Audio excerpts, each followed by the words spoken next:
friends, welcome back to Bedtime Stories with Miss B. Tonight we're going to be reading about a character who might be a familiar face to you because you might have seen him on TV. We're going to be reading Franklin Plays the Game by Paulette Bourgeois and Brenda Clark. Now, some of you might have seen his TV show, like I said, but I always love reading the Franklin books because they're always such a great story. Now, before we begin reading, make sure you find a comfortable spot. Pull in a grown-up, a family pet, brother and sister, anyone who's willing to snuggle with you. And let's get reading. Franklin Plays the Game.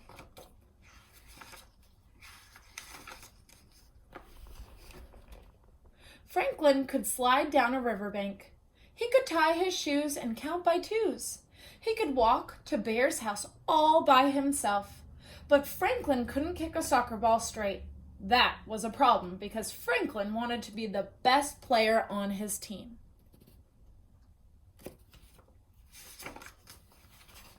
Franklin loved soccer. He liked the running and the dribbling. He especially liked the uniforms. He wore his purple and yellow jersey and matching shin pads, even when he wasn't playing soccer. Sometimes he slept with his soccer ball and dreamed of scoring goals. Wow, that's dedication, wearing your uniform and your soccer gear when you're not even playing. Before every game, Franklin practiced in the park. He kicked the ball with the inside of his foot again and again. He did warm-up stretches and cool-down walks. Still, Franklin had trouble. He couldn't run very fast, even without a soccer ball between his feet. And when Franklin kicked the ball, it never went where he intended. Poor Franklin. Goose watched Franklin's ball fly into the bushes.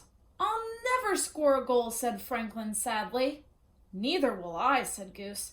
"I keep forgetting the rule that says I can't use my wings unless I'm the goalkeeper.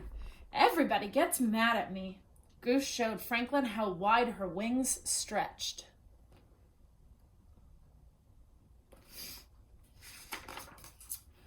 Beaver was watching too. "And I'll never score a goal," she said, "because my tail is so long and heavy that it drags me down." She ran for a bit. Franklin and Goose could see the problem. "No wonder we never win any games," grumbled Franklin.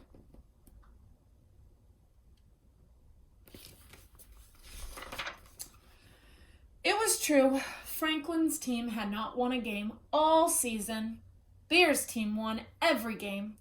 Losing didn't bother Coach. She said the same thing before each game.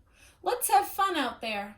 Losing didn't bother Franklin's parents, who shouted, "Nice try," whenever Franklin got the ball. But it bothered Franklin a lot.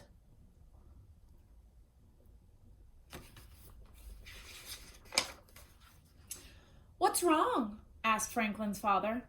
"I never score a goal," answered Franklin. "But you try, and you have fun," said Franklin's father. "That's the important thing." Franklin nodded. That's what all the grown-ups said, but he really wanted everybody to cheer for him. He wanted to score a goal. What do you think it's going to take Franklin to score the goal that he wants to score? I guess we'll see how he achieves that. It wasn't only Franklin who felt that way. Each of Franklin's friends wanted to score a goal. But the harder they tried, the worse they played. Franklin forgot where to stand. Goose forgot what to do. Whenever the ball came to Franklin's teammates, they rushed toward it. Players tripped over feet and tails and long ears. They crashed into a heap. Coach helped untangle the players. You have to work together as a team. You have to share the ball. Oh my goodness, look at all those animals in a pile. But it wasn't easy to do. Their team lost again. It made the players feel sad. Franklin huddled inside his shell. Beaver tucked in her tail, and Goose folded her wings. The other team crossed the field to shake hands. "Nice try," said Bear. Franklin didn't come out of his shell. Bear bounced the soccer ball up and down. "Come on out, Franklin," said Bear. You're being good teammates and opponents by shaking their hand after the game. Franklin poked out his head. At that moment, Bear's ball was coming up. Franklin bounced the ball off the top of his head. It went flying straight to Goose. She spread her wings. Saved! Franklin shouted. Beaver was so excited that she flapped her tail up and down. That's it! Cried Franklin. What's it? Asked Bear. Franklin smiled at Beaver and Goose. I think I know how we can score goals, he said, patting his head. But it will take some teamwork.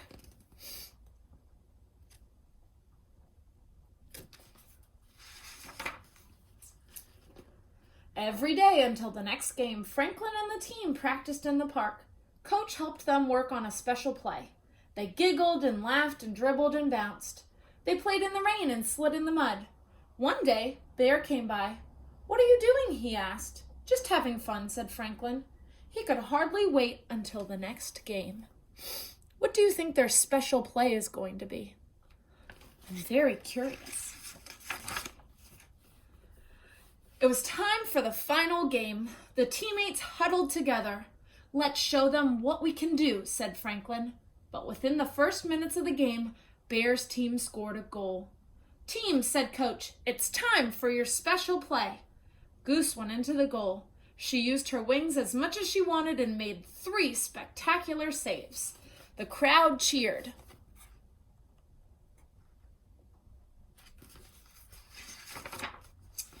Goose spotted Franklin on the field and tossed the ball to him. It landed on Franklin's head. One strong bob and Franklin sent the ball soaring to Beaver. With a swish of her tail, Beaver passed the ball to Rabbit. He lifted his big foot and kicked the ball into the net. Franklin's team scored.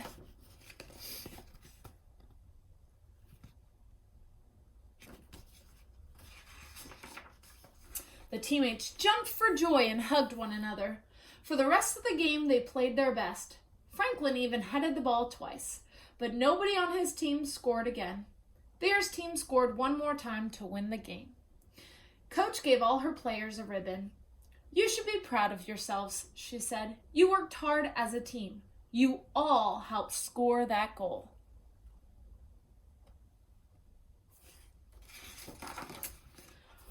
Franklin's parents invited the team out for a treat. Why? Asked Franklin. Our team didn't win. You look like winners to us, said his father. Franklin had to agree. They were tired and dirty and happy. Sure signs of a winning team. The end.